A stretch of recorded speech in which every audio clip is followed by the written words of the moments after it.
Saïd, tu sais, je t'aime, mais je t'aime tellement. Mais moi, je t'aime encore davantage.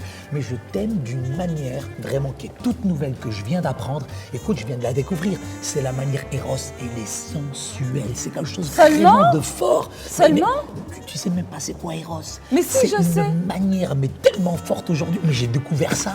J'aimerais pratiquer ça. Oui, mais Saïd, moi, je veux pas que tu m'aimes seulement de la manière Eros. Je veux que tu m'aimes de toutes les manières. Ben vas-y, décris-moi toutes les manières. Il y en a qu'une. Tu sais le mot amour en français, il y a un seul mot, mais en grec, il faut savoir qu'il y a 4 mots. D'accord. Et je vais te dire c'est quoi ces 4 mots. C'est agapé, philéo, éros, comme tu viens de le dire, et storge. Ça, ce sont 4 mots grecs pour dire amour. Tu te rends compte ? Alors, moi, je vais développer ces 4 types, finalement. Ouais, vas-y. Si on parle maintenant de l'amour agapé, l'amour inconditionnel, on peut dire une chose, c'est quelque chose de tellement fort, c'est quelque chose de tout puissant que Dieu véritablement nous a donné. Et ça s'applique aussi dans l'amour chez les êtres humains. C'est tu donnes tout, finalement. Il y a aussi l'amour éros, là, c'est plutôt un amour passionné, sensuel, justement, qui s'applique, je dirais, dans un couple. Et il y a la 3e, je dirais, catégorie, qu'on appelle l'amour philéo. Ça, c'est un autre amour, je dirais, c'est l'amitié solide, je dirais, dans une fratrie les uns avec les autres, et à l'amour storge qui, je dirais, s'identifie plus aux membres d'une famille, quand on s'apprécie les uns les autres. Tu sais, moi, il y a un amour que j'aime particulièrement, c'est l'amour agapé. Parce que c'est un amour qui est inconditionnel. Et c'est vrai que dans notre société, c'est très très rare de rencontrer des personnes qui aiment d'une manière agapée, d'une manière inconditionnelle. On aime parce qu'on nous donne quelque chose en échange. Et ça, c'est très très rare. Mais il faut savoir que lui, Dieu, il a donné sa vie à la croix et il l'a donné d'une manière inconditionnelle, sans condition. Et je vais te lire un verset biblique, Saïd, qui est de Romains 5,8. « Mais Dieu prouve son amour envers nous en ce que lorsque nous étions encore des pécheurs, Christ est mort pour nous. » Tu vois, ce Dieu que j'aime, ce Dieu que j'adore, il ne fait exception de personne. Quelle que soit notre couleur de peau, quelle que soit notre nationalité, quel que soit notre rang social, cet amour, il est tellement grand, il est tellement puissant qu'il se donne gratuitement, librement. Et en plus, il n'y a aucune discrimination dans cet amour-là. Ah, j'adore tout ce que tu dis, Saïd. Mais tu sais, moi, je suis une intégriste de la parole de Dieu, donc je vais te lire un verset pour appuyer ce que tu dis. Romains 8, 38-39. « Car j'ai l'assurance que ni la mort, ni la vie, ni les anges, ni les dominations, ni les choses présentes, ni les choses à venir, ni les puissances, ni la hauteur, ni la profondeur, ni aucune autre créature ne pourra nous séparer de l'amour de Dieu manifesté en Jésus-Christ notre Seigneur. » Tu sais, moi j'aime la Bible, j'aime la parole de Dieu.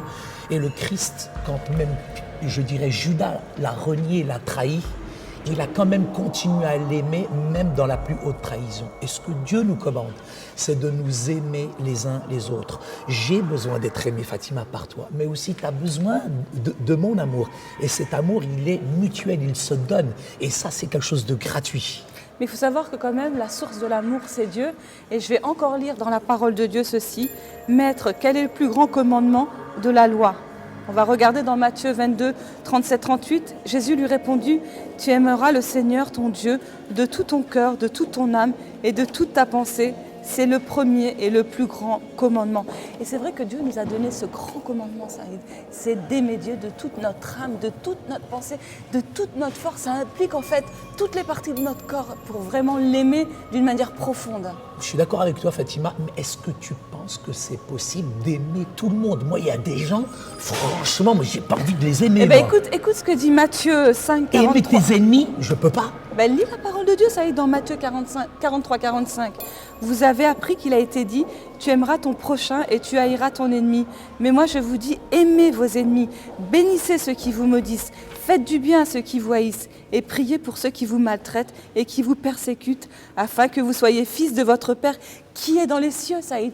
Aimons nos ennemis. Aimer ses ennemis, c'est facile à dire, c'est de la théorie, Fatima, mais qu'est-ce qui va m'aider à aimer mes ennemis? Moi, je ne peux pas de moi-même. Très honnêtement, je ne peux pas. Pourquoi? Parce que par nature, on est quand même mauvais, on est égoïste, on n'est pas patient, on n'est pas aimant. On a tout, on a tous ces défauts. Tout mais c'est seulement la puissance de Dieu, Saïd, qui peut nous aider à aimer notre ennemi. Et je vais encore lire un autre passage dans la Bible, Romains 8, les versets 6 à 8. Et l'affection de la chair, c'est la mort, tandis que l'affection de l'esprit, c'est la vie et la paix. Car l'affection de la chair est inimité contre Dieu, parce qu'elle ne se soumet pas à la loi de Dieu et qu'elle ne le peut même pas, Saïd. Or, ceux qui vivent selon la chair ne sauraient plaire à Dieu. Et il ne faut pas vivre selon la chair, Saïd. Il il faut vivre selon l'Esprit de Dieu, parce que ça nous permet de lui plaire. Je vérifie souvent dans les Écritures qu'il y a eu quand même des hommes extraordinaires, que ce soit David, que ce soit Josué, Gédéon. Ils avaient quand même quelque chose de commun, c'était qu'ils étaient investis d'une force, d'une puissance extraordinaire qui les a vraiment aidés justement à aimer, à travailler, à œuvrer avec toutes les personnes qu'ils avaient autour d'eux. Pourquoi ? Parce que Dieu les a aimés le premier, comme dit 1 Jean 4, 19. Parce que c'est cet amour de Dieu qui nous pousse à aimer les autres. Moi, Saïd, honnêtement, je vais être honnête avec toi, j'arrive pas à aimer tout le monde. Mais quelquefois, Dieu met une sorte de compassion dans mon cœur pour les personnes. Et là, je commence à avoir de l'amour. Surtout les personnes qui me font du mal, les personnes qui me critiquent. Moi, j'aurais plutôt cette tendance à dire des mauvaises choses sur elles. Mais parce que je me replace devant Dieu et parce que je lui demande de m'inonder de sa grâce, alors là, il met un peu de compassion dans mon cœur et mon attitude change. Je pense que l'amour commence avec Dieu. Seul Dieu nous rend capable d'aimer tout homme de toute race et de toute condition. Il nous donne cette capacité, et c'est vrai que dans 1 Jean chapitre 4 verset 19, pour nous, nous l'aimons parce qu'il nous a aimés le premier.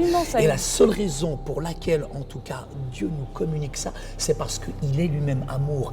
Il se définit comme amour, c'est son essence, et il la transmet, il la transpose, il la donne, il la communique finalement à qui veut la recevoir. Et à quel point moi je ressens à quel point l'amour de Dieu est bon pour moi. Et c'est cet amour qui me donne justement à le transmettre. C'est ça, parce que tu as ressenti en fait cet amour inconditionnel, cet amour qui t'a donné en fait sans condition.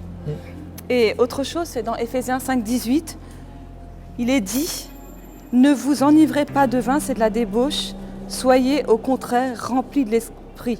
Pourquoi ? Parce qu'en fait, le fait d'accepter le péché dans sa vie, on va prendre l'exemple du vin par exemple. Le fait de trop boire, de devenir alcoolique, ça peut nous donner en fait une attitude négative. On en a déjà parlé en plus. On en a déjà parlé, mais c'est important de s'en rappeler. Et de boire à l'excès, ça peut nous perturber, ça peut nous déposséder Tout à fait des qualités que Dieu nous a données. Et c'est pour ça qu'on devrait plutôt chercher à être rempli du Saint-Esprit qu'à être rempli de ce que les Américains appellent le spirit, l'esprit, mais qui est cet esprit justement lié à l'alcool. Je pense que la foi aide, la foi est une base importante sur laquelle je peux construire. Et c'est la foi, je dirais, qui va m'aider à aimer mon prochain de tout mon cœur, de toute mon âme et de toute ma force et de toute ma pensée. Eh bien, écoute, Saïd, c'est vraiment important ce qu'on a dit aujourd'hui. Et j'aimerais, si tu me permets, résumer ce qu'on a vu. Et on a vu qu'en fait, il y avait 4 sortes d'amour. Il y avait l'amour agapé, il y avait l'amour éros, il y avait l'amour philéo et il y avait l'amour storge. Et qu'il y avait une nuance en fait entre ces différents amours. Oui. Et qu'il était important, Saïd, de se rappeler à tout moment que nous pouvions bénéficier de cet amour inconditionnel, cet amour gratuit qui nous a été donné à la croix par Jésus-Christ et que nous recevons par la foi, Saïd. Tout à fait. Merci en tout cas Fatima. Mais j'espère que tout ça, ça t'a aidé à m'aimer plus qu'en Eros. Bien sûr, il y a quand même l'amour, cette amitié qu'on a. On a quand même le philéo. Et comme tu es très gentil, que cet amour est important, j'aimerais que tu puisses m'acheter juste cette petite montre qui est là, puisque tu es plein d'amitié pour moi. Donc juste cette montre-là. Bah écoute, tu le mérites bien. Merci. Allez, je te fais un bisou.